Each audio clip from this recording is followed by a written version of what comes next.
अस्सलाम वालेकुम नाजरीन। फौज पाकिस्तान ने बड़ा बयान जारी कर दिया और बड़ा बयान ये है कि पाकिस्तान तहरीक इंसाफ के चेयरमैन इमरान खान जो मुसलसल फौज पाकिस्तान के हवाले से और फौज के एक सीनियर ऑफिसर के खिलाफ जो है एक मुहिम चला रहे थे या उन पर इल्जाम आयद कर रहे थे,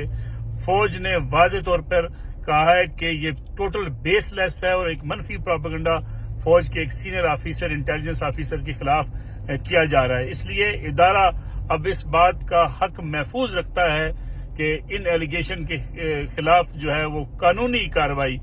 कानूनी रास्ता इख्तियार किया जाए। इमरान खान साहब के पास अगर कोई सबूत हैं तो वो सामने लाएं, लेकिन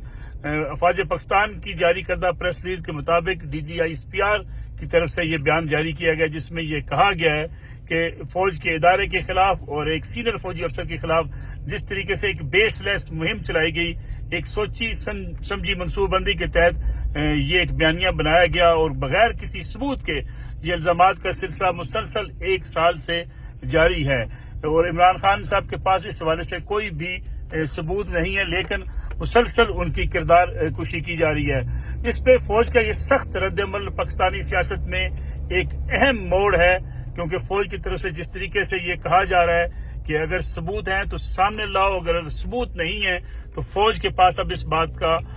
हक है कि वो इमरान खान साहब के खिलाफ कानूनी रास्ता इख्तियार करें। और गोया अगर कानूनी रास्ता इख्तियार किया जाता है, अदालत से रुजू किया जाता है, तो इमरान खान साहब के लिए शदीद मुश्किलात पैदा हो सकती हैं, क्योंकि इमरान खान साहब काफी अरसे से, खास तौर पर देखा जाए तो DGC ISI के जो DGC हैं जनरल फैसल नसीर, उनके हवाले से एक कैंपेन चलाए हुए हैं और जब उन पर वजीराबाद में अटैक किया गया तो उस पर भी इमरान खान साहब ने एक बाकायदा मुहिम चलाई और दरखास्त दी गई थाने में उनके खिलाफ FIR के इंदराज के लिए। जो FIR तो दर्ज न हो सकी, लेकिन इमरान खान साहब उसी रोज से बाकायदा टारगेट किए जा रहे हैं और डर्टी हैरी का नाम देकर उन्होंने पाकिस्तान में मुख्तलिफ अवामी जलसों से खिताब करते हुए जनरल फैसल नसीर को टारगेट किया हुआ है। जो ही इमरान खान साहब चंद दिन गुजरते हैं, किसी न किसी प्रेस कॉन्फ्रेंस में या किसी जलसे से खिताब करते हुए डर्टी हैरी का नाम पुकारते हैं, फिर साइकोपैथ का नाम पुकारते हैं और मुसलसल जो इस वक्त इंटेलिजेंस के इदारे में 2 अहम अफराद हैं उनको इमरान खान साहब निशाना बनाए हुए हैं। इमरान खान साहब ने अपने ऊपर हमले, फिर अरशद शरीफ का जब मामला सामने आया, अरशद शरीफ के कत्ल केस के हवाले से इमरान खान साहब ने एक बयानिया बनाने की कोशिश की और उस बयानिए के अंदर भी इमरान खान साहब ने उस कत्ल की जिम्मेदारी भी जो है वो जनरल फैसल नसीर पर आयद करने की कोशिश की और अवामी जलसों से खिताब करते हुए भी उन्होंने कहा, बल्कि इमरान खान साहब से जितने भी साफियों की मुलाकात हुई, मीटिंग्स हुई, जब वो बलीगाला के अंदर मौजूद थे या जमान पार्क के अंदर मौजूद थे, तो वो मुसलसल उन मीडिया अराकीन से मिलकर ये बात कहते रहे कि उनके खिलाफ कत्ल करने की एक मनसूबबंदी बनाई गई है और उसमें वो इन सीनियर फौजी अफसरान का नाम ले रहे थे। फौज ने इस हवाले से खासी खामोशी इख्तियार किए रखी, सिवाय इसके कि जब अरशद शरीफ का मामला हुआ और सोशल मीडिया पर एक बड़ी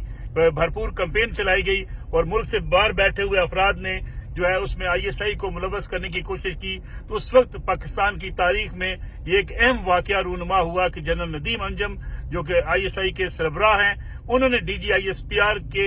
हमरा एक प्रेस कॉन्फ्रेंस की और इन तमाम इल्जामात की सख्ती से तरदीद की। लेकिन उसके बाद से इमरान खान साहब ने अपना मौकफ नहीं बदला, बल्कि मुसलसल ये इल्जाम तराशी का सिलसिला जारी रहा। फौज ने इस पे खामोशी इख्तियार किए रखी और फौज की तरफ से फिर कोई ऐसा बड़ा बयान सामने नहीं आया। लेकिन गुज़श्ता कई रोज से इन बयानात के अंदर, इमरान खान साहब के बयानात के अंदर शिद्दत आती चली जा रही थी और वो मुसलसल डर्टी हैरी का नाम लेकर सीनियर फौजी ऑफिसर को जो है वो टारगेट किए हुए थे, उनको निशाना बना रहे थे और तमाम जो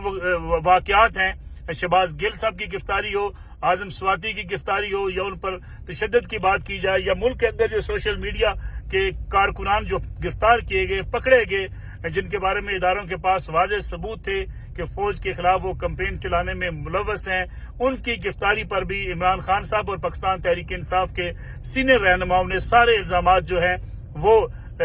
DGC के खिलाफ भी आयद किए। फिर साथ ही साथ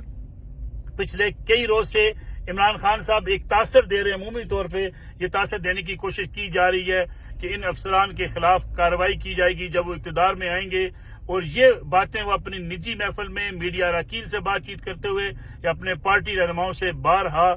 کہتے چلے آ رہے ہیں، جس کی وجہ سے ایک تناؤ کی کیفیت خاصی پیدا ہو چکی ہے۔ افواج پاکستان کے مختلف رینکس کے اندر شدید غم و غصہ پایا جاتا ہے، اور خاص طور پہ اگر بات کی جائے آئی ایس آئی کی، تو آئی ایس آئی کے افسران کے اندر بھی ایک اضطراب کی کیفیت تھی کہ کس طریقے سے ایک منظم منصوبہ بندی کے تحت ایک کمپین چلائی جا رہی ہے، اور اسی کمپین کا فائدہ اٹھاتے ہوئے بھارت کے اندر بھی میڈیا پر اس کو زیر بحث لایا جا رہا تھا کہ پاکستان کی انٹیلیجنس ادارے کے ایک اہم فرد کے خلاف پاکستان کی ایک بڑی سیاسی جماعت کے چیئرمین سابق وزیر اعظم ایک مسلسل کمپین چلا رہے ہیں، اور اس کمپین کے مقاصد کی وجہ سے یا اس کمپین کو چلانے کی وجہ سے ادارے کے اوپر بھی سوالات اٹھ رہے تھے۔ اس بات کی بھی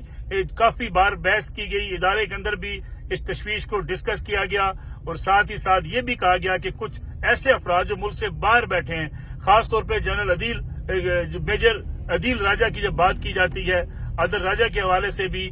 بہت سے لوگوں نے یہ بات کہی کہ وہ باہر بیٹھ کر بعض لوگوں سے پاکستان میں رابطے کر کے مختلف خبریں پھیلانے کی کوشش کر رہے ہیں، اور ان کا ٹارگٹ بھی پاکستان تحریک انصاف کی طرف سے دیے گئے ایجنڈے کے مطابق ہے، اور اسی ایجنڈے کے مطابق وہ پوری ایک کمپین چلا رہے ہیں جس کا مقصد اس سینئر فوجی آفیسر کے خلاف ایک کردار کشی کی مہم چلانا تھا، جس کے بعد افواج پاکستان نے اس بات کا فیصلہ کیا کہ فوج کا رد عمل سامنے آنا چاہیے، اور جس کے بعد آج فوج کا ایک بڑا بھرپور رد عمل سامنے آ گیا ہے۔ سیاسی جماعتوں کی طرف سے بھی اس بات کی توقع نہیں کی جا رہی تھی کہ فوج اتنا سخت رد عمل دے سکتی ہے، لیکن خاموشی جو ہے آخر کب تک، کافی دیر تک، 1 سال تک یہ مہم چلتی رہی۔ 1 سال تک عمران خان صاحب الزامات عائد کرتے رہے، مسلسل نشانہ بناتے رہے، اگرچہ عمران خان صاحب کے بیانات کے اندر بعض اوقات تضاد دیکھنے میں آیا۔ انہوں نے کہا آصف علی زرداری ان کو قتل کروانا چاہتے ہیں، پھر پنجاب کے نگران وزیر اعلیٰ محسن نقوی پر الزام عائد کیا،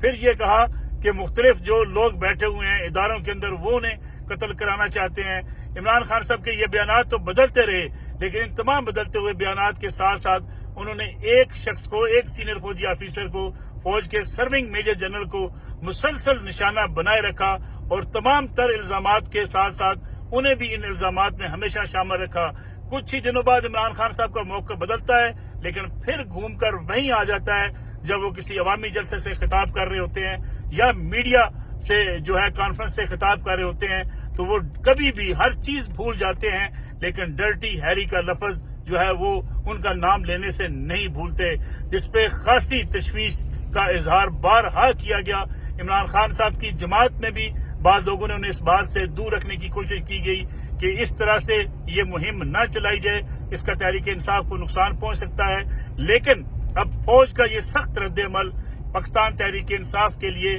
ایک بڑا دھچکا ثابت ہو سکتا ہے، کیونکہ فوج نے واضح کر دیا ہے کہ اگر عمران خان صاحب ثبوت نہ لائے، حق ہے ادارے کے پاس کہ وہ کارروائی کرے اور قانونی کارروائی کرے۔ اس صورت میں عمران خان صاحب کے لیے مشکلات پیدا ہو سکتی ہیں، کیونکہ عمران خان صاحب کے اپنے اوپر قتل کے جو ہے وہ ہونے والے حملے کے حوالے سے جو بدلتے ہوئے بیانات ہیں، وہ اسی بات کے لیے کافی ہیں کہ عمران خان صاحب کے ان بیانات کے اندر ان کے پاس کوئی ثبوت نہیں ہے۔ آصف علی زرداری کے حوالے سے بھی ان کے پاس کوئی ثبوت نہیں تھا، محسن نقوی کے حوالے سے بھی، اور خاص طور پہ فوج جیسے حساس ادارے اور آئی ایس آئی کے ایک سینئر افسر کے خلاف ان کی مسلسل کردار کشی کی مہم جو ہے اب لگتا یہ ہے کسی منطقی انجام کو پہنچتی ہوئی دکھائی دیتی ہے۔